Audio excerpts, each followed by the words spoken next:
প্রিয় দর্শক, আপনাদের আমন্ত্রণ জানাচ্ছি চ্যানেল 24-এর শুক্রবারের সাপ্তাহিক আয়োজন ইস্পাহানি মির্জাপুর চা মুক্ত কণ্ঠে। আপনাদের সাথে আছি আমি মাকসুদ উন-নবী। আমাদের আজকের আলোচনার বিষয় ক্যাম্পাস দখলের রাজনীতি। এই বিষয়ে আলোচনা করার জন্য স্টুডিওতে আছেন তিনজন সম্মানিত অতিথি। আমরা পরিচিত হতে চাই তাদের সাথে। শুরুতেই পরিচয় করে দিচ্ছি নাসির উদ্দিন, সাধারণ সম্পাদক, বাংলাদেশ জাতীয়তাবাদী ছাত্র দল। এরপর আছেন সাংবাদিক এবং রাজনৈতিক বিশ্লেষক জনাব মাসুদ কামাল, এবং এরপরে আছেন সিবগাতুল্লাহ সিবগা, তিনি সেক্রেটারি জেনারেল বাংলাদেশ ইসলামী ছাত্র শিবির। আপনাদের তিনজনকে স্বাগত আজকের এই আলোচনায়। শুরু করতে চাই আপনাকে দিয়ে। নাসির, গত কয়েকদিন যে ঘটনাগুলো ঘটে গেল ক্যাম্পাসে, রাজনৈতিক পট পরিবর্তনের পর এক ধরনের সহাবস্থান আমরা দেখছিলাম।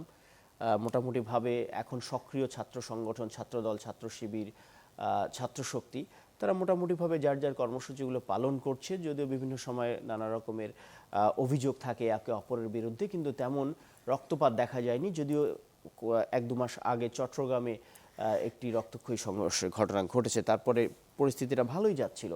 কিন্তু হঠাৎ করে আবার এমন কি হলো, আমরা দেখতে পাচ্ছি যে লাঠি, জিআই পাইপ, রামদা, বিভিন্ন রকমের অস্ত্রশস্ত্র নিয়ে মহড়া হচ্ছে, আবার ঢুকে যাচ্ছে বহিরাগতরা,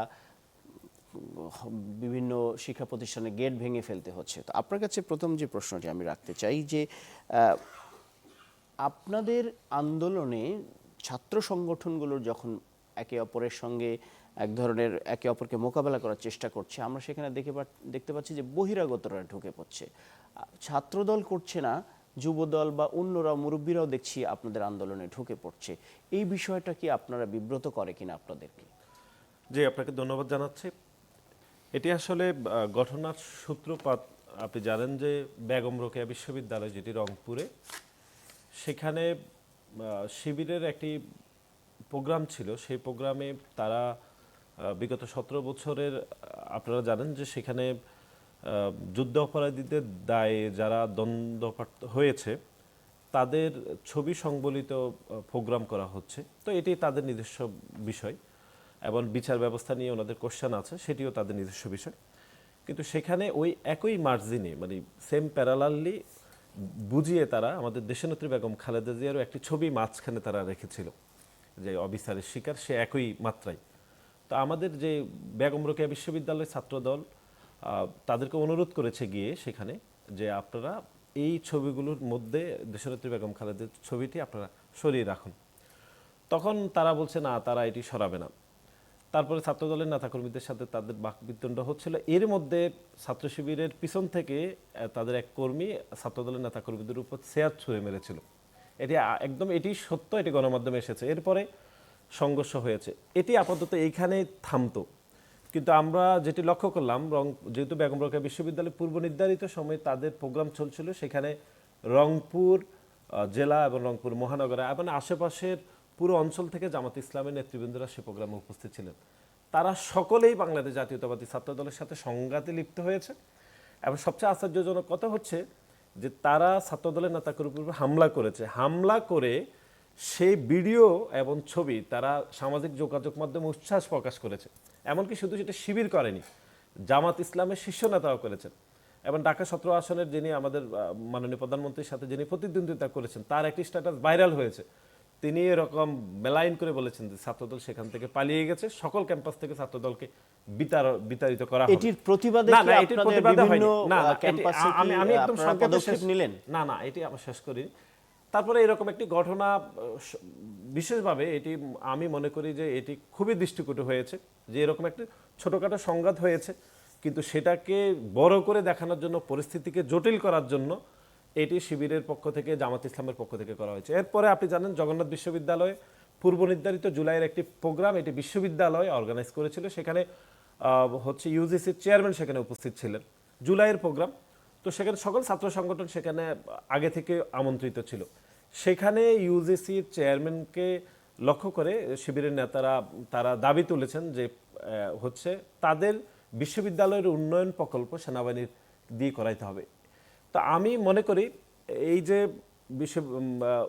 ইউজিসির চেয়ারম্যানকে এটা বলেছে, তো ছাত্রদল বলেছে না না আমি একটু শেষ করি নির্বাচিত প্রতিনিধিকে তো রক্তাক্ত করা যাবে, এখন তাই বলে? এখন আসবো এটি আপনার বলার কাছে। পরে এটি তো বিশ্ববিদ্যালয়ের নিজস্ব এখতিয়ার, বিশ্ববিদ্যালয় কাকে দিয়ে কাজ করাবে, সেটি সিভিল প্রশাসন করাবে নাকি জেনারেল প্রশাসন দিয়ে করাবে, এটি তাদের এখতিয়ার। মানে কিন্তু এখানে শিবির এটি একটি মব তৈরি করেছে যে প্রোগ্রামের মধ্যে যে এখানে তারা কি এটি ছাত্র জবাব দলের দিতে হবে। তৈরি করেছে। এই যে স্থায়ী ক্যাম্পাস জগন্নাথ বিশ্ববিদ্যালয়ের নির্মাণ হবে, এটি সেনাবাহিনী কাজটি পাবে কি পাবে না, এই ইস্যুতে ছাত্র দলের কি কোনো ইন্টারেস্টের জায়গা না, আছে? ছাত্রদলের কোনো ইন্টারেস্ট নাই, তাহলে শিবিরেরও ইন্টারেস্ট থাকা উচিত না।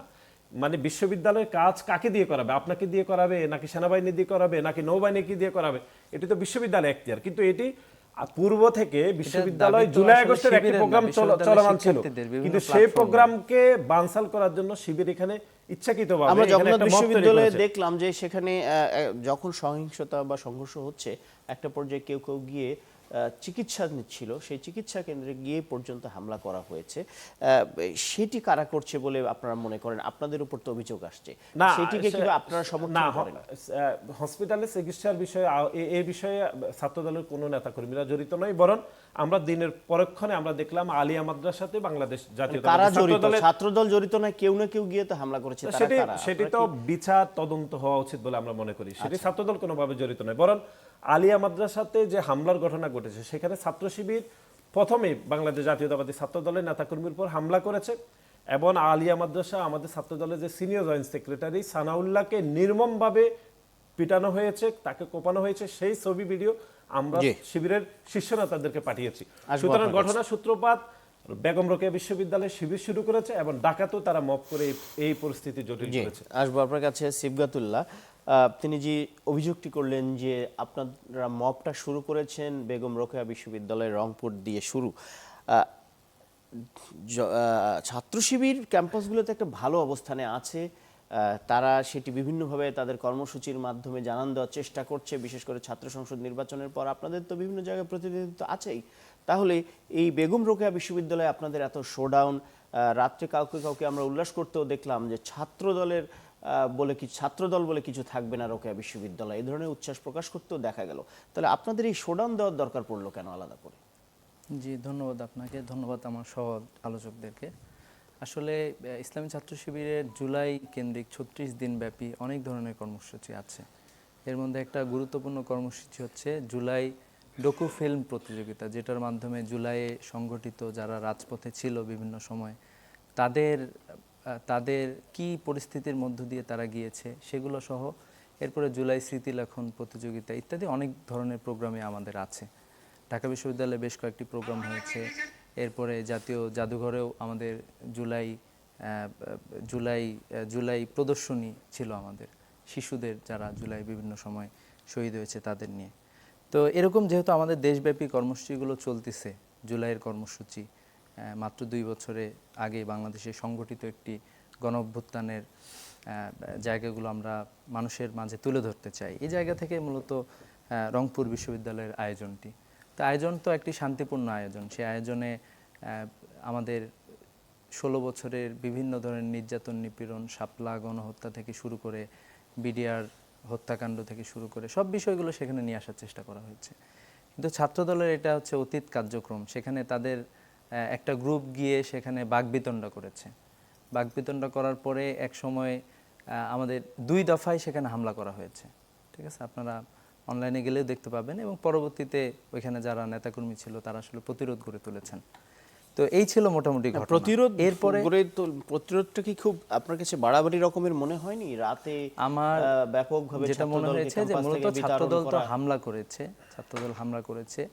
এখন হামলা করলে যেটা হয় যে অন্য কেউ হয়তো বা প্রতিরোধ গড়ে তুলেছেন, ব্যাপারটা এরকম। কেউ কেউ হয়তো বা অনলাইনে তার জায়গা থেকে কিছু বলেছে। একটা তো বাংলাদেশ একটা গণতান্ত্রিক দেশ, যে কেউ যে কোনো জায়গায় বলতে পারে।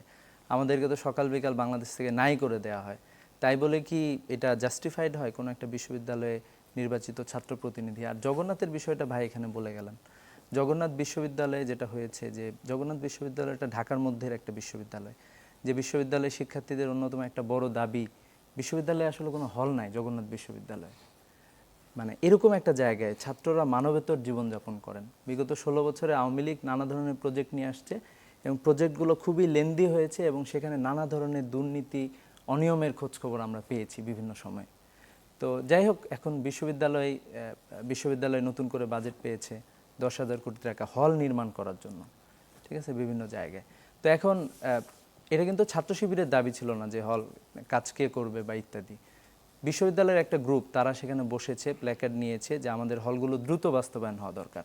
সেক্ষেত্রে কারা দ্রুত হলটা নির্মাণ করে দিতে পারবে, এই জায়গা থেকে তাদের পক্ষ থেকে কিছু দাবি দাবা নিয়ে আসা হয়েছে। এটা তো একটা আমাদের সাংগঠনিক কোনো প্রোগ্রাম না, এটা কিছু শিক্ষার্থী সেখানে বসেছে, তাদের প্রতিবাদ জানিয়েছে, তাদের দাবি যে আমাদের হলটা দ্রুত হোক। শিক্ষার্থীরা মানবতার জীবনযাপন করছে। তো এরই ধারাবাহিকতায় সেখানে আমরা দেখেছি যে ছাত্র দলের, এবং আমরা যেটা জানি যে তারা আসলে আশপাশের যে এলাকা আছে সেই এলাকাগুলোতে চাঁদাবাজির সাথে জড়িত একটা বড় অংশ। তারা মূলত 15 বছর আগে তাদের ছাত্রত্ব শেষ হয়ে গেছে। হিমেল যেই সভাপতি, ঠিক আছে, 15 বছর আগে তার ছাত্রত্ব শেষ হয়ে গেছে, উনি এখনো ক্যাম্পাসে আছেন। তারা এসে বিশ্ববিদ্যালয়ের রানিং শিক্ষার্থীদের উপরে হামলা চালালো। শিক্ষার্থীরা একটা যৌক্তিক দাবিতে নেমেছে। তো যার ফলে হয়েছে যে এখানে কিন্তু অন্যান্য ছাত্র সংগঠন, ছাত্র ফেডারেশন আহত হয়েছে, ছাত্র শক্তি আহত হয়েছে, এবং ইসলামী ছাত্র শিবিরের নির্বাচিত ছাত্র সংসদের জিএস, ভিপি সহ জিএস সহ সবাই গিয়েছে। ছাত্রদের এই মব যে হয়েছে, ছাত্রদের বিরুদ্ধে ছাত্রদেরকে মারতেছে, সেখানে তারা থামাইতে গিয়েছে। এবং এই জায়গাটাতে তাদের উপরে হামলা করা হয়েছে, নির্বাচিত জিএসকে রক্তাক্ত করা হয়েছে। এটা কি গণতন্ত্রের ভাষা? যে কেউ যে কোনো দাবিতে রাস্তায় নামতে পারে, তাই বলে আপনারা বহিরাগতদের দিয়ে 15-20 বছর আগে বিশ্ববিদ্যালয়ে আসা শিক্ষার্থীরা এখনো বিশ্ববিদ্যালয় শেষ করতে পারেন না, এরকম কমিটি দিয়ে সাধারণ শিক্ষার্থীদের উপর আপনারা হামলা চালাবেন? ভাই একটু আগে যেটা বললেন যে হাসপাতালে হামলা কে চালাইছে উনি জানেন না, প্রত্যেকটা ফুটেজ আছে। সোহরাওয়ার্দী কলেজের সভাপতি জসিম সে হামলার নেতৃত্ব দিয়েছে, এবং আমরা যতটুকু জেনেছি যে এটা ছাত্রদলের নির্দেশে আশপাশের যে হাসপাতালগুলোতে নির্বাচিত প্রতিনিধি, 3টা ছাত্র সংগঠন হাসপাতালে গিয়েছে, সেখানে পর্যন্ত হামলা করা হয়েছে। হামলা করতে কারা? হাসপাতাল। আমরা দেখছি বিগত সময় ছাত্র লীগ করেছে, আমাদের 15 তারিখ যেটা ঘটেছে। এরপরে যেটা করেছে সেটা হলো যে ইসরায়েলে হামলা হয়, সেই হামলাটায় হাসপাতালে চিকিৎসা নিতে যাওয়া, ইভেন ওখানে শিক্ষকদের উপরেও হামলা করা হয়েছে। আমরা এই হামলা প্রসঙ্গে আরো অনেকগুলো এক্সাম্পল টেনে আমরা পরিবেশে চলে যাব। আসবো আপনার কাছে সাংবাদিক মাসুদ কামাল, আপনি তাদের আলোচনা শুনছিলেন এবং সবই দেখছেন, খুব মানে গভীর আলোচনার কিছু নাই। ছাত্রলীগের যে রাজনীতিটা ছিল যে ক্যাম্পাসে কেবল তারাই থাকবে, অন্যরা থাকতে পারবে না, হল দখল করার যে রাজনীতি, 5 আগস্টের পরে তেমনভাবে হল দখল করা, গণরুম, গেস্টরুম প্রকাশ্যে দেখা না গেলেও ছাত্র শিবিরের এক ধরনের অবস্থান সেখানে আছে। ছাত্রদল হলগুলো দখল করতে চাইছে বলে ছাত্র শিবিরের পক্ষ থেকে অভিযোগ তোলা হচ্ছে। পরিস্থিতিটা আসলে কি, আপনার কাছে কি মনে হয় কোনো পরিবর্তন আপনি দেখেন? শোনেন, একটা কথা বলি, আমিও তো ইউনিভার্সিটিতে পড়তাম, আমি ঢাকা ইউনিভার্সিটির স্টুডেন্ট ছিলাম। তখনও কিন্তু এই হলের সিট দখল টখল নিয়ে এই ঝামেলা চলতো। তখন যারা বাহাদুর ছিল, যারা ক্ষমতাবান ছিল, তারা এগুলি করতো। রেসিডেন্ট স্টুডেন্টরা সিটের অ্যালটমেন্ট পেয়েছে, সিটে উঠতে পারতো না, এরকম আমরাও দেখেছি। ধীরে ধীরে এটা মাত্রাগত পরিবর্তনটা হয়েছে, বেড়েছে। গণরুমে থাকা তখনও ছিল, আমি কিন্তু বলছি 80-র দশকের কথা, তখনও ছিল কিন্তু এগুলো আমরা দেখেছি। এখন মাত্রাগত পার্থক্য হয়েছে, মানে আপনার চরিত্রগত খুব একটা পার্থক্য নাই। এটা কখনোই থামবে না, থামবে না এই কারণে যে মূল কারণ যেটা, এটা হলো যে ছাত্র সংগঠন যেগুলো আছে এরা আসলে ছাত্রদের অধিকার নিয়ে চিন্তা করে না। এদের চিন্তা হলো যে রাজনৈতিক দলগুলোর তারা একটা ক্ষমতার কেন্দ্র হিসাবে কাজ করে। তখনও করতো, তখনও তাই করতো। যেমন বিএনপি কি চায়, বিএনপির যে রাজনৈতিক আদর্শ সেটা বাস্তবায়নের জন্য যে একটা তরুণ ফোর্স দরকার, ইয়াং ফোর্স দরকার। ইয়াংদের একটা সুবিধাটা কি, ইয়াংদের কিন্তু কোনো পিছুটান নাই, কোনো পিছুটান নেই এদের। বললো যে এটা করতে হবে, সবাই দেখবেন ঝাঁপাইয়ে পড়ছে। তো এরকম একটা ডেডিকেটেড ফোর্স দরকার পলিটিক্যাল পার্টিগুলোর, এবং সেই ফোর্সটাই ছিল ছাত্রলীগ, সেই ফোর্সটাই হলো ছাত্রদল, সেই ফোর্সটাই হলো শিবির। আমি তো কখনো ক্ষমতায় ছিলাম না। না না, আমি বলছি না ক্ষমতার কথা বলছি না তো, মূল যে পলিটিক্যাল পার্টি, মূল যে পলিটিক্যাল পার্টি, সেই পার্টির জামাতের যে আদর্শ, জামাতে আজকে যেটা কর্মসূচি দেয় সেটা বাস্তবায়নের দায়িত্ব কিন্তু আলটিমেটলি শিবিরের উপর পড়বে, এবং শিবির সেটা বাস্তবায়ন করার জন্য জানপ্রাণ লড়িয়ে দিবে। এতে কোনো সন্দেহ নাই। আজকে একটা শিবিরের লোক আহত হোক, জামাতের নেতার চোখ দিয়ে এক ফোঁটা হলো পানি পড়বে, তার জন্য বিবৃতি দিবে। এটা হলো কি, এরা হলো সেই ওয়ার্কিং ফোর্স অথবা লাঠিয়াল বলতে পারি আরো সহজ ভাষায়। এটা কিন্তু এখন হচ্ছে রে ভাই, এটা আগেও ছিল, এখনো আছে। চরিত্রগত পার্থক্য একটুও নাই, মাত্রাগত গত পার্থক্য আছে। কয়েকদিনের যে ঘটনা বলি, ক্যাম্পাসে যে সহিংসতা, সেই ঘটনাগুলো নিয়ে আপনার মূল্যায়ন কি? এই একই জিনিস, একই জিনিস। আমি আপনাকে সিম্পল জিনিসটা বলি, আপনি তো প্রথমে একটু বলেনি। 24 আগস্টের আগ পর্যন্ত ছাত্রলীগ এগুলি রাজত্ব করত। বিএনপির পোলাপান যারা আছে ওরা ঢুকতেই পারতো না, জাস্ট ঢুকতেই পারতো না, কারণ এদের সবাই কিন্তু চেনে, এদেরকে চেনা যেত না। এরা ওদের মধ্য করে ঢুকে পড়ছিল, এটা তাদের একটা স্ট্র্যাটেজি। আমি কিন্তু এই স্ট্র্যাটেজির ভালো মন্দ নিয়ে আলাপ করছি না। সার্ভাইভ করার জন্য তারা স্ট্র্যাটেজি নিয়েছে, তারা ভেতরে ঢুকে, তারা কিন্তু হলে থাকতো, হলে তারা নানা ধরনের প্রক্রিয়ার মধ্যে থাকতো, ডিবেটিং ক্লাব, অমুক ক্লাব, তমুক ক্লাব, অনেক ক্লাবে থাকতো। তারপরে কি হলো, যখন নাকি ছাত্রলীগ চলে গেল, তো যারা ছাত্র শিবির ছিল তারা তো হলে রয়েই গেল। তখন তো ছাত্রদল যখন যেটা কমিটি করবে, দেখলাম তো ডাকসু নির্বাচনের আগে ছাত্রদলকে কমিটি করতে পারছিল। ওদের তো প্রথম ঝামেলা হলো কমিটি করা নিয়ে, যে তারা হলগুলোতে কোনো কমিটি করতে দিবে না, ইউনিভার্সিটিতে ছাত্র রাজনীতি চলবে না, এগুলো তো আমরা শুনলাম হলে। তো ছাত্র রাজনীতি কি চলে নাই? চলবে না বলে তারা যে সমস্ত প্যানেল দিল, কেউ দলের নামে প্যানেল দেয় না, ছাত্র শিবিরের কোনো প্যানেল নাই। কিন্তু যারা ইলেক্টেড হয়েছে এরা কি, এটাকে ছাত্র শিবিরের লোক না? তো আবার যারা ছাত্র দলে যারা, ওরা তো কোনো দেয় না, প্যানেল দেয় নাই, ওরা আবার আরেকটা কি করবে এখন, নাহলে বলবে কি যে ছাত্র রাজনীতি করে। এটা হলো কি, মানে স্ট্র্যাটেজিক্যালি এক একজন এক একটা সুবিধার মধ্যে আছে, কেউ কেউ অসুবিধার মধ্যে আছে। 2 বছর পার হয়ে গেছে, এখন বিএনপি ক্ষমতায় আসছে, এখন তো বিএনপি চাইবেই যে তাদের যারা স্টুডেন্ট অর্গানাইজেশন আছে তারা হলগুলিতে আধিপত্য বিস্তার করুক, চাইবে, এটা স্বাভাবিক। দল চাইবে, ওরা না চাই কি করবে? এখন দলের চাওয়াটা বাস্তবায়ন করার জন্য তারা নানা ফন্দি ফিকির ঢোকার চেষ্টা করতেছে, এবং নিশ্চিত থাকেন আপনারা ঢুকবেই ঢুকবে, কেন ঢুকবে না? ও যদি এখন যায়, আমি একটা সিম্পল উদাহরণ দিয়ে বলি, ধরেন শাহবাগ ইউনিভার্সিটিতে গন্ডগোল হলো, যদি শাহবাগে যদি ছাত্র দলের সেক্রেটারি যায় আর যদি ছাত্র শিবিরের সেক্রেটারি যায়, পুলিশ কারে বেশি দিবে, গুরুত্ব দিবে? ওকে দিবে, কারণ সে সরকারি দল করে। কিন্তু আবার তত্ত্বাবধায়ক এই অন্তর্বর্তীকালে আমলে দুইজনের সমান গুরুত্ব পাইতো, তখন দুইজনেই ঢুকছে, দুইজনেই গেল, তখন আবার ছাত্রলীগের কেউ কিন্তু পাত্তা পাইতো না। আর মানে 24-এর আগে ছাত্রলীগ গেলে এদের কোনো খুঁজেই পাওয়া যেত না। তো এইটাই হলো বাস্তবতা। সরকার যদি মনে করে, রাজনৈতিক দলগুলি যদি মনে করে যে আমাদের কোনো ছাত্র সংগঠন অঙ্গ সংগঠন থাকার দরকার নাই, স্টেট হইতে মনে করে, যদি দেখেন স্বাধীনতা যুদ্ধের সময় কিন্তু ছাত্রলীগ ছিল, কিন্তু ছাত্রলীগের কমিটি কিন্তু বঙ্গবন্ধু বানাতো না, তারা তাদের মতো করে করতো। স্বতন্ত্রভাবে চলার কথা বলছেন। নাসির, যে প্রশ্নটি আপনার কাছে রেখেছিলাম, ছাত্র সংগঠনগুলোর মধ্যে যদি কোনো বিবাদ হয় তারা নিজেদের সমস্যা নিজেরাই সমাধান করবে, সেটি ঘটছে না, বরং দেখা যাচ্ছে এদের মধ্যে, যিনি মাসুদ কামাল বলছিলেন, সিনিয়ররা এসে যুক্ত হচ্ছে। আমরা দেখলাম আলিয়া মাদ্রাসার যে ঘটনা, রক্তক্ষয়ী, এক পর্যায়ে প্রথমে ছাত্র শিবির ধাওয়া দিয়ে কিংবা তারা এক ধরনের আক্রমণ করে ছাত্র দলের লোকেদেরকে সরিয়ে দিল। এরপরে আপনাদেরকে উদ্ধার করার জন্য যুব দল নেতা নয়ন সহ তার লোকেরা হেলমেট টেলমেট নিয়ে আসলো। আমরা দেখলাম বিভিন্ন ভিডিওতে বাসাবাড়ির দরজায় তারা লাঠি দিয়ে মারছে, তারপরে তাদের অনুসারীরা কেউ কেউ ক্যাম্পাসের ফটকের একটা অংশ ভেঙে ফেললো, জানালায় ভেঙে ফেলছে। তা আপনাদের এই ঘটনাটা মানে ছাত্র দলের কর্মসূচিতে কেন যুব দলকে আসতে হচ্ছে? আচ্ছা, মাসুদ কামাল ভাই অনেকগুলো বিষয় বলেছে, আমি কয়েকটা আপনি যদি এই প্রশ্নের পরিষ্কারভাবে উত্তর দিয়ে শুরু আমি করেন। দ্বিমত প্রকাশ করছি। প্রথমত হচ্ছে, সরকারের পক্ষ থেকে অথবা মূল দলের পক্ষ থেকে হল দখল করে দিতে হবে বা কোনো ধরনের মনোবৃত্তি বাংলাদেশ জাতীয়তাবাদী ছাত্র দলের উপর চাপিয়ে দেওয়া হয়নি, বা এরকম অ্যাটিটিউডও দলের পক্ষ থেকে করা হয়নি।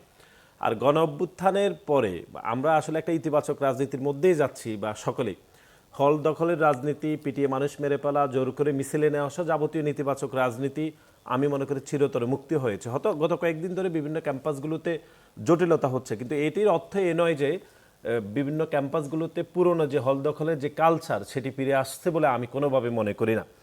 আর ছাত্র সংগঠনগুলো, লাঠিয়াল বাহিনীর, এগুলো অনেক আগের আসলে গল্প, বা গত 17 বছর ধরে সেটি করেছে।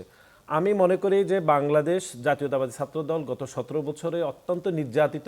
গণতন্ত্র, সাধারণ শিক্ষার্থী, মানবাধিকার এগুলো ঠিক করার জন্য আমরা অপরিসীমভাবে কাজ করেছি। কিন্তু আপনি যদি একদম নির্মমভাবে এরকম একদম আক্রমণ করে শুধু বলেই থাকেন যে ছাত্রদল লাঠিয়াল বাহিনী হিসেবে কাজ করছে, তিনি ছাত্র অথবা শিবিরকেও বলেছেন। না শিবিরকে আমারটা আমি বলছি, আমি মনে করি এটি এক ধরনের অবিচার হয়ে যাবে। আমরা বিভিন্ন ক্যাম্পাসগুলোতে হয়তো যে সংঘাতগুলো হচ্ছে এটি কোনোভাবে কাম্য ছিল না, কিন্তু এটার অর্থ এই নয় যে প্রতিটি হলে ছাত্রদল দখল বা যাবতীয় নেতিবাচক রাজনীতি, এগুলো আমি মনে করি গণ অভ্যুত্থানের পরে এগুলো আসলে বন্ধ হয়েছে। আর আপনি যেটি বলছেন প্রশ্নের উত্তরটি দেন। এটি আমরা বেগম রোকেয়া বিশ্ববিদ্যালয়ে আমি বলেছি যে বেগম রোকেয়া বিশ্ববিদ্যালয় শুধু শিবির বাংলাদেশ জাতীয়তাবাদী ছাত্রদলের সাথে সংঘাতে জড়িত হয়নি, যেহেতু পূর্ব নির্ধারিত তাদের প্রোগ্রাম ছিল, সেখানে জামাত ইসলাম এবং আশেপাশে জেলা থেকে শিবিরের নেতৃবৃন্দরা উপস্থিত ছিল, তারা সেখানে সংঘাতে জড়িয়েছে। এবং সবচেয়ে দুঃখজনকভাবে আলিয়া মাদ্রাসাতে এমনিতেও এখানে মাদ্রাসা শিক্ষার্থীরা পড়ে থাকে, তো সুতরাং শিবিরের এখানে অন্য যে কোনো ক্যাম্পাস থেকে তাদের এখানে সাংগঠনিক শক্তি একটু বেশি, সুতরাং তারা সেখানে জামাত ইসলাম সহ অন্য লোকজনকে এসে একত্রিত করেছে।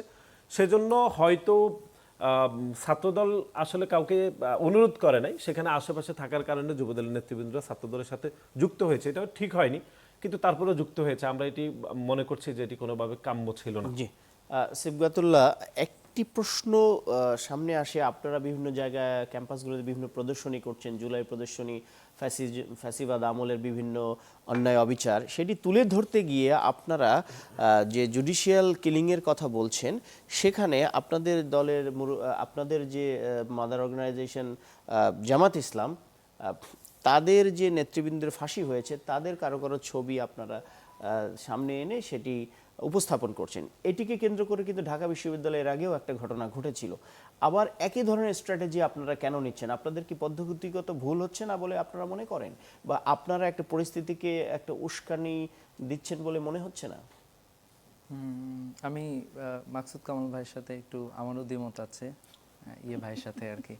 সে হলো যে ভাই মানে যেভাবে পোর্ট্রে করলেন, আসলে আমরা মনে করছি যে জুলাইয়ের পূর্বে, জুলাইয়ের মানে আগ পর্যন্ত আসলে বাংলাদেশের ছাত্র রাজনীতি উনি যেভাবে পোর্ট্রে করেছেন সেটা আসলে সেরকম ছিল। জুলাইয়ের পরে কিন্তু আসলে হলগুলো মোটামুটি যারা রানিং স্টুডেন্ট তাদের কাছে এসেছে, এবং এই জায়গায় আসলে আমরা সকল দলই এই জায়গায় মোটামুটি আমরা আসলে এই জায়গায় আমরা একটা সহনশীলতার পরিচয় দিয়েছি, এবং শিক্ষার্থীরা যাতে তাদের যৌক্তিকভাবে তাদের হলে থাকতে পারে এবং তাদের অন্যান্য ফ্যাসিলিটিসগুলো তারা ভোগ করতে পারে। তো উনি যেভাবে পোর্ট্রে করলেন সেটা উনি দেখে আসছেন এক ধরনের রাজনীতি, এটা হয়তো বা ওনার 80-র দশকের কথা বললেন। তো আমরা মনে করছি এটা আসলে বিগত 17 বছরেও ছিল। উনি যেমন আগে দেখেছেন যে দুই দলের মারামারি দেখেছেন অনেক বেশি হলে, আর্মসের ব্যবহার উনি দেখেছেন, কিন্তু এইগুলো আসলে অন্তত ঢাকা বিশ্ববিদ্যালয় সহ বেশ অনেকগুলো গুরুত্বপূর্ণ ক্যাম্পাসে এইগুলো বন্ধ হয়েছে এবং শিক্ষার্থীরা সেখানে চমৎকারভাবে কাজ করেছে। এবং আমি জাস্ট ওনাকে বলবো যে আপনি যদি ডাকসু নির্বাচনটা ফলো করেন, আপনারা তো অনেক ডাকসু নির্বাচন দেখেছেন, প্রত্যেকটা ডাকসু নির্বাচনে সহিংস ঘটনা ঘটেছে, কিন্তু এইবারে ডাকসু যেটা হয়েছে 2025 সালে, সেই ডাকসু কিন্তু অত্যন্ত সুন্দর নির্বাচন হয়েছে। এবং এইটা হচ্ছে বাংলাদেশের একটা কালচার মেসেজ একটা ভালো গিয়েছে যে নির্বাচন কিভাবে হইতে হয় এবং শিক্ষার্থীদের কিভাবে এঙ্গেজ করতে হয়। মেবি ইসলামী ছাত্র শিবির ছাত্রদের পক্ষে বেশি কাজ করার কারণে একটু বেশি ভোট পেয়েছে, ছাত্রদল সেখানে একটু কম পেয়েছে, কিন্তু গণতান্ত্রিক পরিবেশটা ছিল।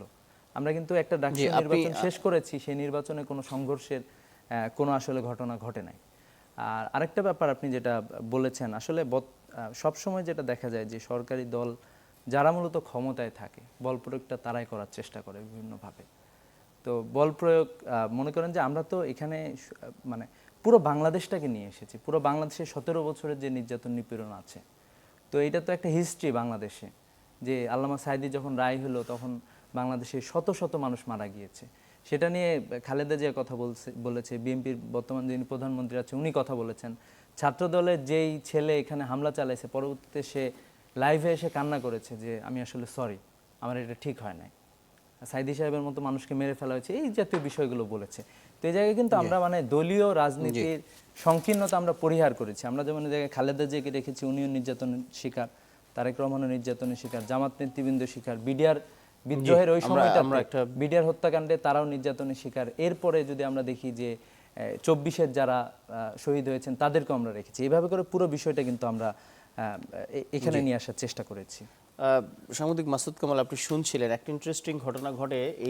দেখা যাচ্ছে যে ফ্যাসিবাদ পরবর্তী যখনই ছাত্র সংগঠনগুলো নিজেদের মধ্যে সহিংসতা সংঘর্ষে জড়াচ্ছে, তখনই আবার কয়েকদিন পর পর তারা বলছে যে আমরা অন্য সব ইস্যুতেও আমাদের মধ্যে দ্বন্দ্ব থাকলেও হাসিনা ইস্যুতে আমরা হাসিনাকে ঠেকাতে বা আওয়ামী লীগ ঠেকাতে আমরা ঐক্যবদ্ধ। এই ইন্টারেস্টিং প্রশ্নটি আপনার কাছে রেখে গেলাম, বিরতির পরে এসে জানতে চাইবো। দর্শক, আপনারা দেখছেন ইস্পাহানি মির্জাপুর চা মুক্ত কণ্ঠ, ফিরছি একটু পর। দর্শক ধন্যবাদ সঙ্গে থাকবার জন্য। আপনারা দেখছেন ইস্পাহানি মির্জাপুর চা মুক্ত কণ্ঠ। আমরা কথা বলছি ক্যাম্পাস দখলের রাজনীতি এই প্রসঙ্গে। আলোচনা করতে স্টুডিওতে আছেন তিনজন অতিথি। মাসুদ কামাল, এই ছাত্র দল এবং শিবিরের মধ্যে যে সহিংসতার ঘটনা ঘটলো, এরপরে আরেকটি আলোচিত ঘটনা শেখ হাসিনার প্রেস মিট বা সংবাদ সম্মেলন। তো শিবির ছাত্রদল গণ্ডগোলের পরদিনই একদিন পরই ছাত্রদল সভাপতি রাকিব তিনি একটি ফেসবুকে স্ট্যাটাস দিয়েছেন, মাফিয়া হাসিনার বিচার সুনিশ্চিত করার জন্য পুরো বাংলাদেশ এক এবং ঐক্যবদ্ধ। জুলাইয়ের ছাত্র সংগঠনগুলোর মাঝে সাম্যভিত্তিক ও মানবিক বাংলাদেশ বিনির্মাণে ক্যাম্পাসে সাধারণ শিক্ষার্থীদের অধিকার আদায়ের সুন্দর প্রতিযোগিতা ও গঠনমূলক সমালোচনা অব্যাহত থাকবে। ভুল বোঝাবুঝি হলে সেগুলো নিজেদের মধ্যে আলোচনার সমাধান করে নেব, কিন্তু খুনি হাসিনা এবং আওয়ামী লীগ প্রশ্নে পুরো ছাত্র সমাজ ঐক্যবদ্ধ থাকবো ইনশাআল্লাহ। তো বিষয়টা দাঁড়াচ্ছে, আমরা দেখছি যে ছাত্র সমাজ নিজেদের মধ্যে নিজেদের ইস্যু নিয়ে ঐক্যবদ্ধ হতে পারছে না। যখন নাকি হাসিনার প্রশ্ন আসছে, কোথাও একটা মিছিল দিচ্ছে বা হাসিনা ফিরতে চাচ্ছে, তখন তারা ঐক্যবদ্ধ। তাহলে এই ছাত্র সমাজকে ঐক্যবদ্ধকে শুধু হাসিনা ইস্যুর দরকার পড়ছে কেন? না না না, আমি আপনাকে বলি, এই ছাত্রদলের এই কমিটি আছে না, রাকিব এবং নাসির, এদেরকে আমি খুব পছন্দ করি এই কারণে এরা কথা খুব সুন্দর করে বলে এবং এদের মধ্যে এক ধরনের পরিমিতি বোধও আছে। সামনে বলা অবশ্য আমার প্রশংসা করা ঠিক না, তবু করলাম আর কি। তো এরা যেটা বলছে ঠিকই আছে। এটা তার আগে আমি আরেকটু বলে নিই, আমি কিন্তু আগে যা বলেছিলাম আমি কিন্তু ওই কথায় এখনও স্থির, আমি কিন্তু নড়ি নাই। এদের দুজনের বক্তব্য শুনলাম, দুজনেই আমার বিরোধিতা করলেন, তারপরে আমি আমার বক্তব্য ঠিক, এবং ওনারাও জানে এছাড়া কিছু বলার নাই, কারণ এখান থেকে বেরিয়ে যেয়ে তাদেরকে জবাবদিহি করতে হবে যে তোমরা কি বলছো। এরাও তো আরও উপরে যেতে চায় না? ওটা যেতে হলে যাদের আনুকূল্য লাগবে, যাদের অনুগ্রহ লাগবে, তাদের কাছে জবাবদিহি করতে হবে। কতগুলো তথ্যগত ভুল আমি একটু বলে দিই। উনি যেটা বললেন যে এইবার ছাত্র ডাকসু নির্বাচন একদম সুন্দর হয়েছে, কোনো গোলাগুলি হয় নাই। ভাই, ডাকসু নির্বাচন আগের গোলাগুলি খুব একটা হয় নাই। আমি নিজে 4টা ডাকসু নির্বাচনে ভোট দেওয়ার মতো একজন ভাগ্যবান ব্যক্তি, মানে এত ভাগ্যবান লোক বলতে বাংলাদেশ খুব কম আছে। 82 নির্বাচন, হ্যাঁ আমি বললাম তো, আমি 80 নির্বাচন প্রথম ভোট দিয়েছে। 80তে মান্না নির্বাচন তো দেখছেন হ্যাঁ 82 নির্বাচন তো হ্যাঁ বেশি দেখছি, দেখবো না, আক্তার বাবলু ছিল, গ্রেনেড হামলা দেখেন না ওই সময়? ওটা তেমন কিছু না, আমরা তো ভোট হলে ছিলাম, আমরা দেখছি তো। এগুলো নাথিং ইম্পর্টেন্ট, খুব শান্তিপূর্ণভাবে নির্বাচন হয়েছে।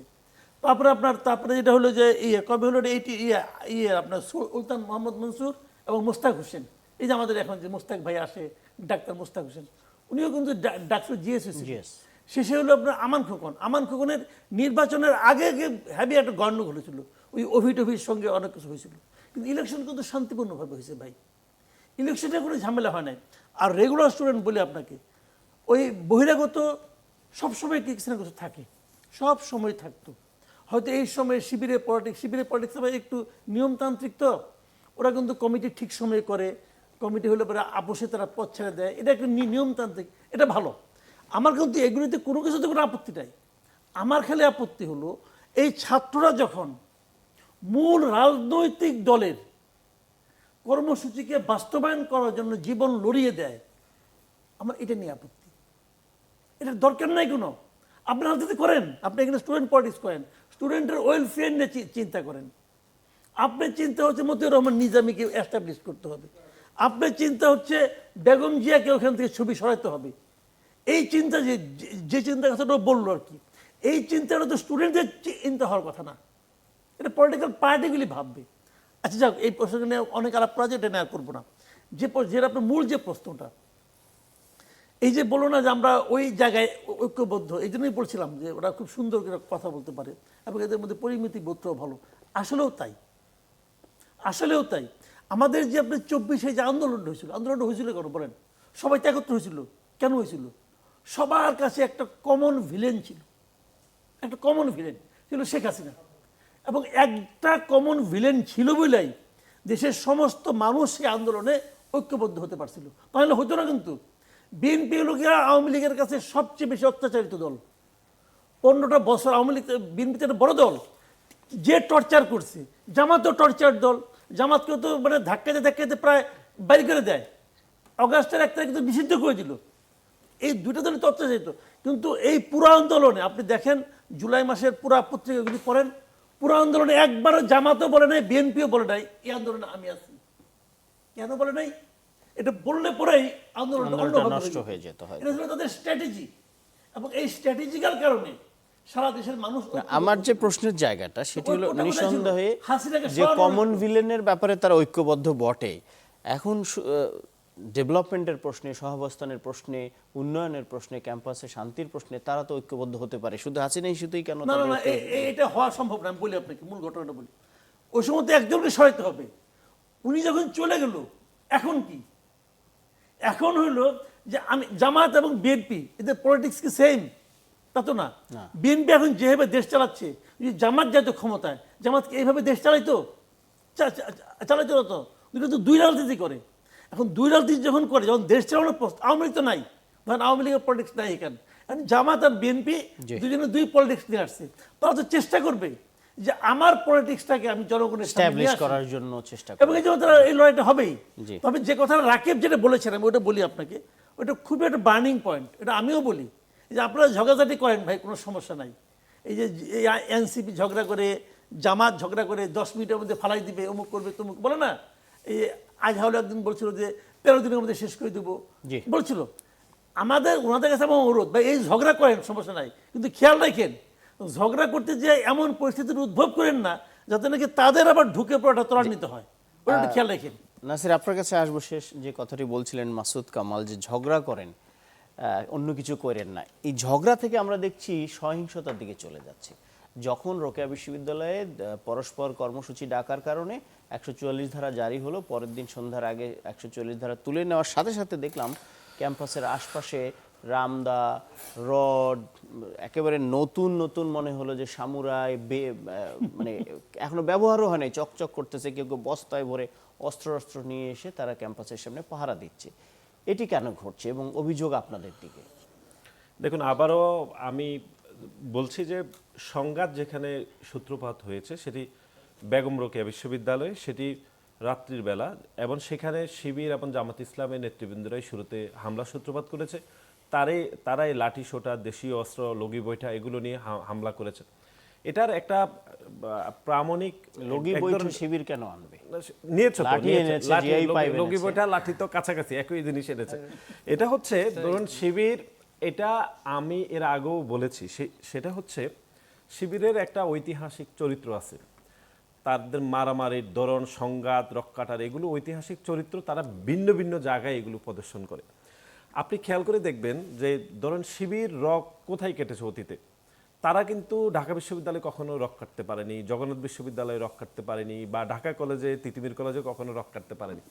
মানে ঐতিহাসিকভাবে যে সকল শিক্ষা প্রতিষ্ঠানে শিবির সাংগঠনিকভাবে তুলনামূলক শক্তিশালী, শিবির সেখানে তাদের আচরণটা ধরেন রাক্ষসে পানি হিসাবে যদি আপনি বলেন, হায়না নেকটের মতো তারা সেখানে আচরণ করে। যেমন রাজশাহী বিশ্ববিদ্যালয়ে, চিটং বিশ্ববিদ্যালয়ে, ইদানিং বেগম রোকেয়া বিশ্ববিদ্যালয়, এখানে শিবির সাংগঠনিকভাবে একটু অন্য শিক্ষা প্রতিষ্ঠানের তুলনামূলক একটু শক্তিশালী। কিন্তু যে সকল শিক্ষা প্রতিষ্ঠানের তুলনামূলক অস্ত্রের ব্যবহারটা কেন আসছে? যে সকল শিক্ষা প্রতিষ্ঠানের তুলনামূলকভাবে শিবির অতটা শক্তিশালী না, সেখানে তারা অনেকটা ধরেন নিরীহ প্রাণী, বেড়া, ছাগল, এগুলোর মতো একটু নিরীহ টাইপের তারা আচরণ করে। এখন দেখেন আপনি বেগম রোকেয়া বিশ্ববিদ্যালয়ে তারা লাঠি সোটা নিয়ে আক্রমণ করেছে। রাজশাহীতে দেখেন তাদের একজন ওই যে তাদের সমর্থিত যে জিএস, সে তো রামদা দিয়ে এসে শিক্ষার্থীদের আক্রমণ করে, চট্টগ্রাম বিশ্ববিদ্যালয় করে। কিন্তু এটা ছাত্র দলের কারো হাতে অস্ত্র ছিল না? না, আমি শেষ করি। এটা কিন্তু অন্য শিক্ষা প্রতিষ্ঠানে, ধরুন ঢাকা বিশ্ববিদ্যালয়, ঢাকা কলেজ, তিতিমির কলেজ, জগন্নাথ বিশ্ববিদ্যালয় আপনি দেখতে পারবেন। আপনি দেখেছেন কোথায়? ঢাকায় শোনেন। আলিয়া মাদ্রাসাতে। কারণ ওই আলিয়া মাদ্রাসাতে তাদের সাংগঠনিক শক্তি তুলনামূলক একটু ভালো। আমি প্রশ্ন সেজন্য তারা করেছিলাম হায়নার আপনার একটা রোকেয়া মতোই আচরণ বিশ্ববিদ্যালয় করে। নিয়ে, যে সেখানে সবচেয়ে বেশি অস্ত্রের মহড়া দেখা গেছে, পত্রিকা ছবি আসছে, টেলিভিশনে আসছে। যাক, আমি একটু সিবগাতুল্লাহ আপনার কাছে আসি। আপনারা যে অভিযোগ করেছেন যে তারা ধারালো অস্ত্র নিয়ে মহড়া দিয়েছে, সবশেষ ঢাকা বিশ্ববিদ্যালয়ে রাজু ভাস্কর্যের পাশে যে আপনারা গণজামায়াত কর্মসূচি দিলেন, সেখানে দেখা গেল ছাত্র শিবিরের সবার হাতে জিআই পাইপ। বলা হচ্ছে যে এই সময় জিআই পাইপের বিজনেসটা ভালো হয়েছে, দুই পক্ষের হাতেই জিআই পাইপ দেখা গেছে। তা আপনাদের হাতে হাতে এই জিআই পাইপটা আপনাদের তুলতে হলো কেন? এমনি কি প্রতিবাদ করা যেত না? এখানে কয়েকটা বিষয়, তার মধ্যে একটা হলো যে ইসলামী ছাত্র শিবির একবারে লিজুর ভিত্তিক জায়গাটা যদি বলি, আমরা ক্যাম্পাসে আমরা শিক্ষার্থীদের জন্যই কাজ করে থাকি, ঠিক আছে? কারো কোনো এজেন্ডা বাস্তবায়ন করার জন্য আমরা ক্যাম্পাসে কাজ করে থাকি না। এবং আমাদের সংবিধানটা এরকম যে আমাদের সংবিধানে কারো কোনো লেজুর ভিত্তি নাই। ইসলামী ছাত্র শিবির ইটসেলফ মানে তার অর্গানাইজেশনকে রান করে থাকে। তো এটা তো মনে হয় যে একটু মিসকনসেপশন আছে, কিন্তু এটাই হলো বাস্তবতা যে শিবির তার মতো করে চলে থাকে।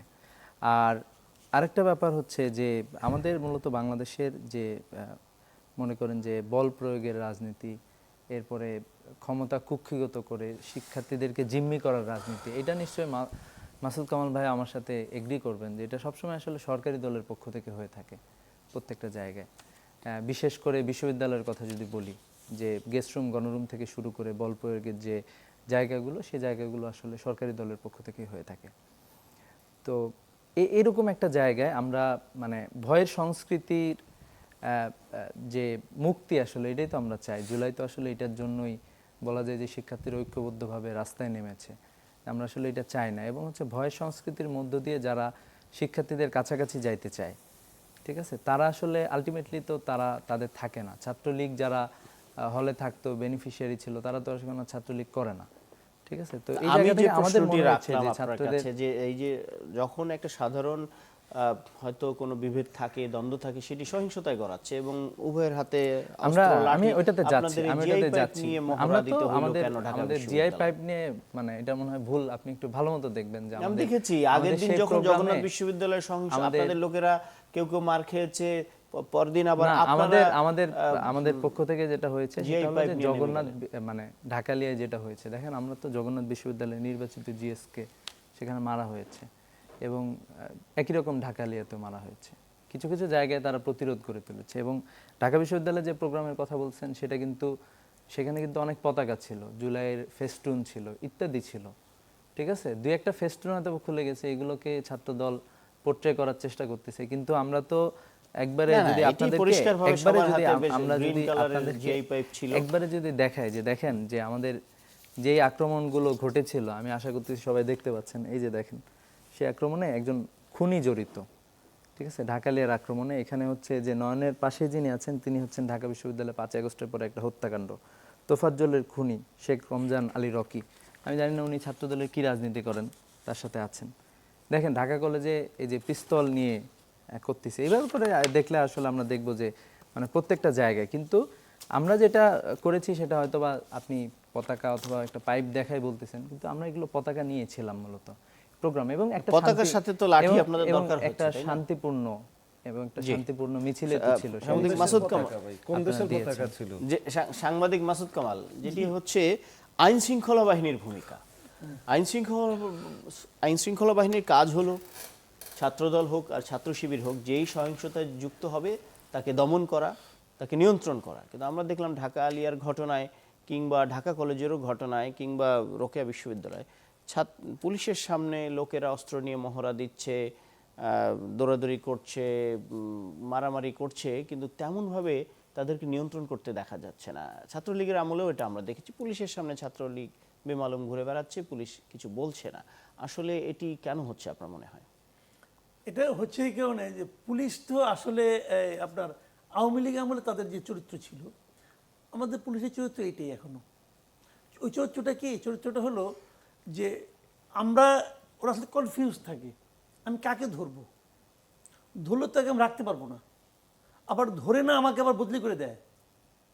এই সমস্ত কনফিউশন কিন্তু ওদের মধ্যে আছে। এটা সাধারণত সরকারি দলের অনুকূলেই তাদের এই কনফিউশনগুলি কাজ করে। এখন এটা আমরা কিন্তু সাধারণত বলছি, কিন্তু সেটা কি শুধু পুলিশের দোষ নাকি পুলিশকে যারা পরিচালনা করে? আমি তো এটাই বললাম, বুদ্ধিটা তো পুলিশের কে কেউ না কেউ করবে। কে করবে? আমি করতে পারবো? আপনি করতে পারবেন? পারবেন? আমার যদি ক্ষমতা থাকতো, আমি তো রাজশাহীর সমস্ত পুলিশকে ক্লোজ করতাম। আমার তো সে ক্ষমতা নাই। আমি বলতে পারবো রাজশাহীতে আম্মার যে ঘটনা ঘটাইছে, যাদেরকে মারছে তাদেরকে অ্যারেস্ট করছে। আম্মার কিন্তু একটা মামলা পর্যন্ত কেউ নিল না। আমি তো পুলিশকে অ্যারেস্ট করতাম। তোমাদের পুলিশের উর্দি থাকাই তোমার শরীরে উচিত না। এটা তো একটা কমন সেন্সের ব্যাপার। আপনি তাকে তো তার বিরুদ্ধে মামলা তো করবেন। যে মারলো তার প্রকাশ্যে আমরা দেখলাম বেলচা নিয়ে চিৎকার চেঁচামেচি করতেছে। একটা ইউনিভার্সিটি ক্যাম্পাসকে এই কাজ করার জন্য? ওখানে তো মারামারি হয় নাই, কেবল মাইর হয়েছে। কি হয়েছে? প্রেস কনফারেন্স করলো, শিবিরের সভাপতি ছিল ওইখানে ভিপি, আর এরা কিভাবে সে তারা সাংবাদিকদের থ্রেট করলো যে তোমাদের আমরা দেখে নেব। এটা কি ভাই? তো এইগুলি বলে তো লাভ নাই। এখন পুলিশ হলো কনফিউজ। পুলিশ কনফিউজ এই কারণে, পুলিশ বুঝতে পারে না আমি কি করলে পরে আমার কর্তা খুশি হবেন। আবার দেখেন তাহলে বলার পরে রাজশাহীতে এটা হলো কেন? ওটা তো ওখানে তো বিএনপি ক্ষমতায় নাই, মানে ওখানে এখনো তো বিএনপি ক্ষমতায় আছে। তো ওখানে বিএনপির পুলিশ এই আচরণটা কি কারণে করলো? ওইটা আবার আরেকটা কারণ আছে, ওটা একটা দীর্ঘমেয়াদী কারণ আছে। ওই কারণটা হলো বিএনপিও কিন্তু ভয় পায়। বিএনপিও চিন্তা করে আমি এই সমস্ত ঘটনায় যদি শিবিরের বিরুদ্ধে অ্যাকশনে যাই, তাহলে এমনি আমি বলে নেই এই সময় যে গভর্নমেন্টটা আছে, আমি এই গভর্নমেন্টটাকে একটু দুর্বল সরকার হিসেবে বিবেচনা করি। দুর্বল নাকি নমনীয়? দুর্বল আমার বিবেচনা। আমি বলি পর আপনি বলেন ভাইয়া, আমার সঙ্গে আপনার মতে মিলবে না তো। আমার সঙ্গে আমার বউরই মত মিলে না, আপনার মত থেকে মিলবো? আমার সঙ্গে কারো মতে মিলার দরকার নেই। আমি আমার মতই বলি, স্বতন্ত্র হ্যাঁ আমি আমার মতই বলি। আওয়ামী লীগ বিএনপির ভয়টা কথা আমি বলি, বিএনপি এটা একটা দুর্বল সরকার। আমি দায়িত্ব নিয়ে বলতেছি, আমার অবজারভেশন যে এটা। তারা শিবিরকে ভয় পায়, তারা 7 জনের দল, একটা হলো আপনি এনসিপি, ওরে ভয় পায়। যদি ওরা কিছু বলে থাপ থুপ করে চলি। এইভাবে আপনি সরকার চালাতে পারবেন না ভাই। মানুষ, সাধারণ মানুষ সরকারের কাছ থেকে একটা দৃঢ়তা আশা করে। ভাই দায়িত্ব নিছেন আপনি, দেশ চালাবেন আপনি। জি।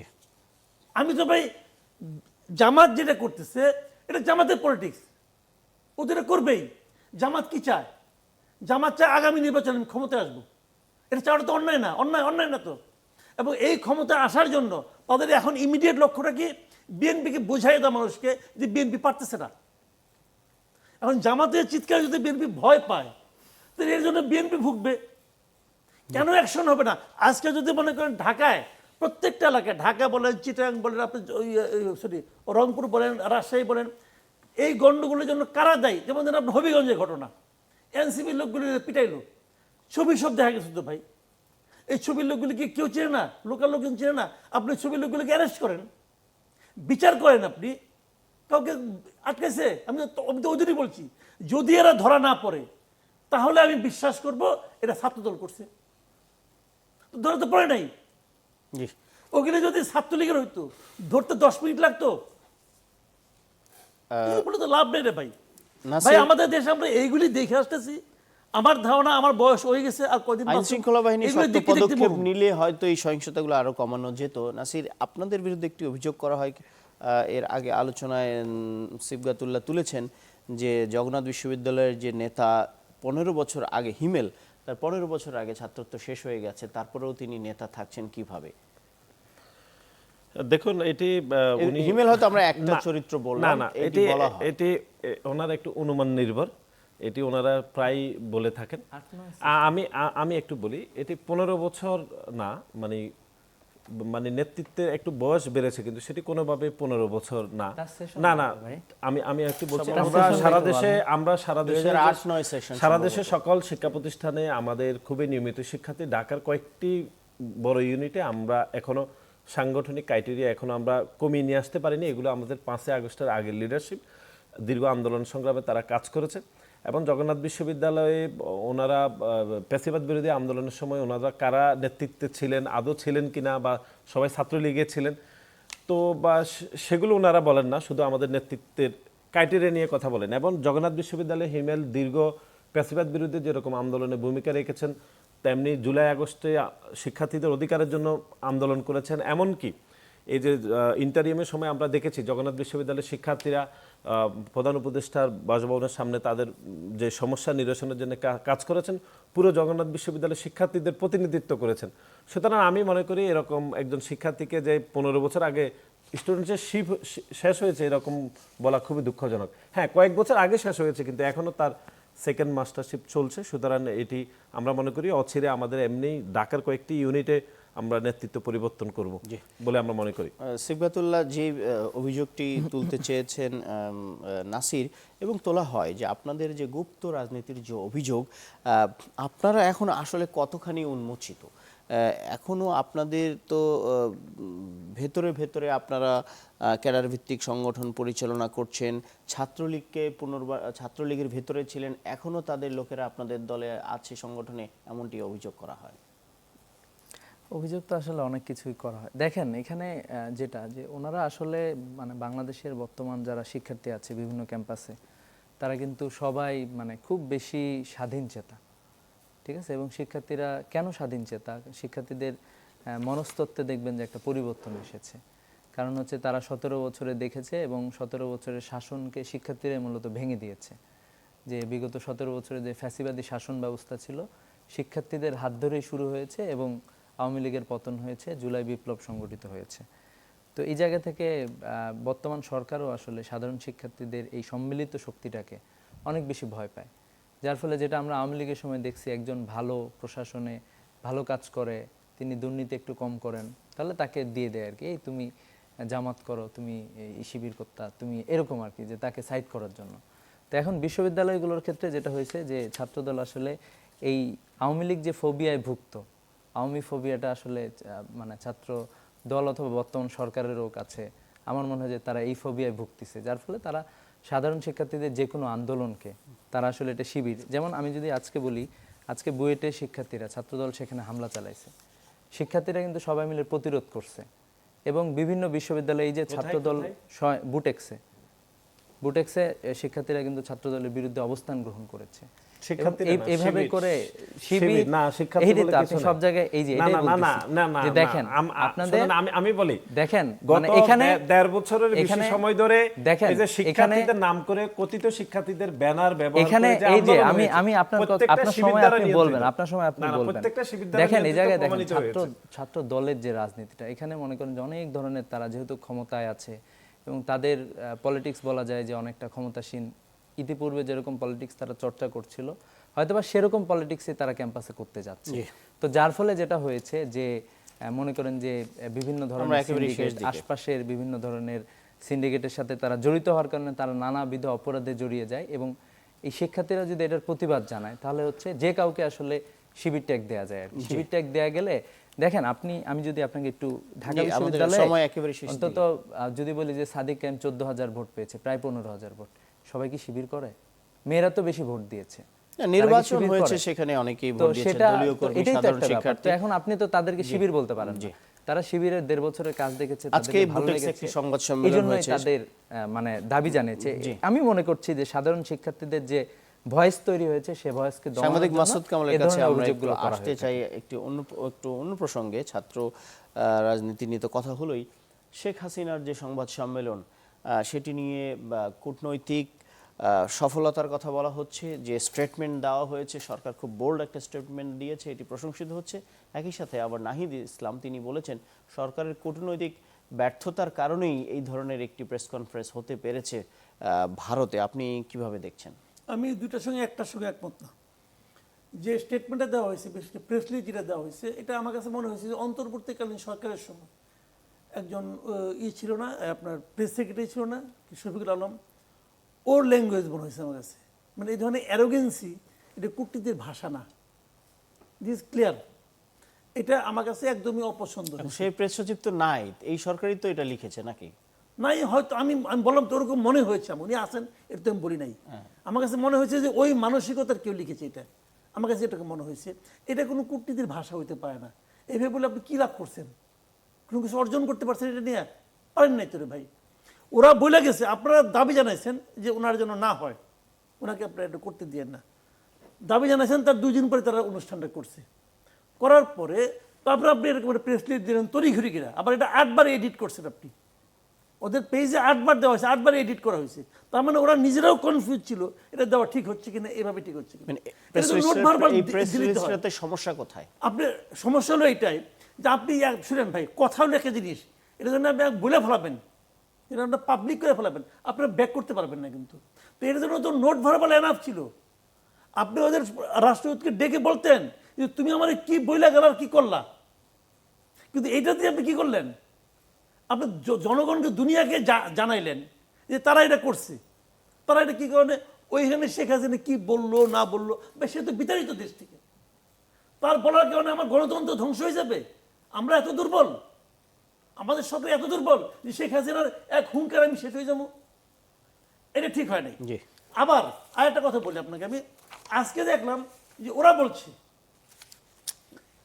যে আমরা এটাতে ইন্ডিয়ার যুক্ত পক্ষে না। বলছে যে আমরা অনুষ্ঠানটা আমরা করিনি, দেখেন কি সুন্দর, আমরা অনুষ্ঠানটা করিনি, কিন্তু উনি ওইখানে যা যা বলা হয়েছে, কেবল উনি না, ওই অনুষ্ঠানে যা যা বলা হয়েছে এগুলোর সঙ্গে আমরা একমত, আমাদের অনুমোদন নাই। মানে অনুমোদন ওনারা না এগুলো দিলে হলো কিভাবে? ওরা এন্ডোর্স করা, ওরা তো বলছে ওদের মতো, জি কথা বলছে ওদের মতো, তাদের কোনো একটা বক্তব্যের সঙ্গে ভারত একমত না, জি, এটা তো আমাদের অর্জন। আমাদের শেষ করতে হবে। কিন্তু অনুষ্ঠানে যেটা করছে ওটা তো ভারত, ইন্ডিয়া করে নাই, এটা একটা বেসরকারি প্রতিষ্ঠান করছে, করতেই পারে, এটা করার মাধ্যমে কি এমন লস হয়েছে আমাদের? But Sheikh Hasina was allowed to do that, নারে ইন্ডিয়ান আর এটা তো গভর্নমেন্ট যদি বলছি। না চাইতো তাহলে পারতো শেখ না। হাসিনা স্ট্যাটাস ঠিক বলেন তো, তাহলে সে কি বন্দি? সে তো বন্দি না, বরঞ্চ আমরা এর প্রশ্ন করতে পারি ভাই তার স্ট্যাটাসটা কি, সে কি অতিথি, তার আমরা দেখি না কেন? জি, আমাদের শেষ করতে হচ্ছে। আপনাদের তিনজনকে অসংখ্য ধন্যবাদ আজকের আলোচনায় যুক্ত হওয়ার জন্য। দর্শক এতক্ষণ দেখছিলেন ইস্পাহানি মির্জাপুর চা মুক্ত কণ্ঠ। দেখা হবে পরের শুক্রবার একই সময়ে।